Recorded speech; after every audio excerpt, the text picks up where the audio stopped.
ایک شخص کہتا ہے میرا باپ بڑا گنہگار تھا، میں نے غسل و کفن دے کے اسے دفن کیا، رات کو خواب میں اپنے باپ کو دیکھا، تعجب تب ہوا جب میں نے اپنے باپ کو جنت میں دیکھا۔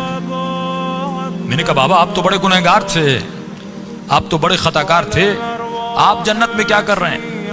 اس نے کہا میرے لال 3 دن تک میری قبر میں آگ جل رہی تھی، 3 دن تک مجھ پر فشار قبر، عذاب قبر میں مبتلا تھا، لیکن 3 دن کے بعد کچھ قبریں چھوڑ کر ایک نیک خاتون کو دفن کیا گیا، جس کی آنے کے بعد پورے قبرستان میں جن جن پہ عذاب ہو رہا تھا ان پر اللہ کی رحمتیں نازل ہونے لگیں۔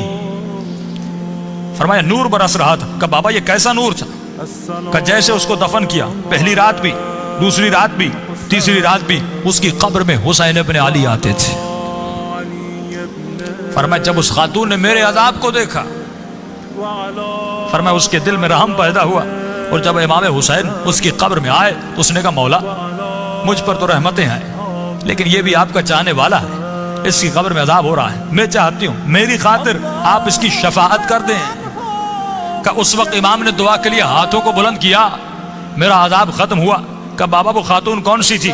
کہ اس کا نام یہ تھا، اس کے شوہر کا نام یہ ہے، فلاں محلے میں رہتی تھی۔ یہ نیند سے اٹھا، اس محلے میں گیا، اس شخص کا نام پوچھا، کہ فلاں خاتون آپ کی زوجہ تھی؟ کہاں؟ کہ اس کا کون سا ایسا عمل تھا؟ کیا وہ بہت زیادہ نمازی تھی؟ کہ نہیں، صرف واجبات پہ عمل کرتی تھی۔ کہ بہت زیادہ قرآن پڑھتی تھی؟ کہ نہیں، مختصر قرآن پڑھتی تھی۔ کہ کوئی ان کا خاص بہت زیادہ ذکر تھا؟ کہ نہیں، ایک عام سی زندگی گزارتی تھی لیکن اخلاق کی اچھی تھی۔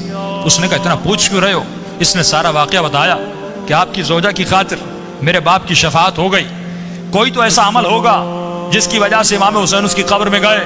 تو فرمایا ایک عمل تھا جو کثرت سے کیا کرتی تھی۔ کہ وہ کون سا عمل تھا؟ فرمایا روزانہ زیارت عاشورہ پڑھا کرتی تھی۔ یہ مقام اذکرونی اذکرکم ہے کہ ہمارے چاہنے والوں تم ہمیں یاد کرو، ہم تمہیں یاد کریں گے۔ اللہ کہتا ہے تو ایک قدم ہماری طرف آ، ہم اہل بیت 10 قدم تمہاری طرف آتے ہیں۔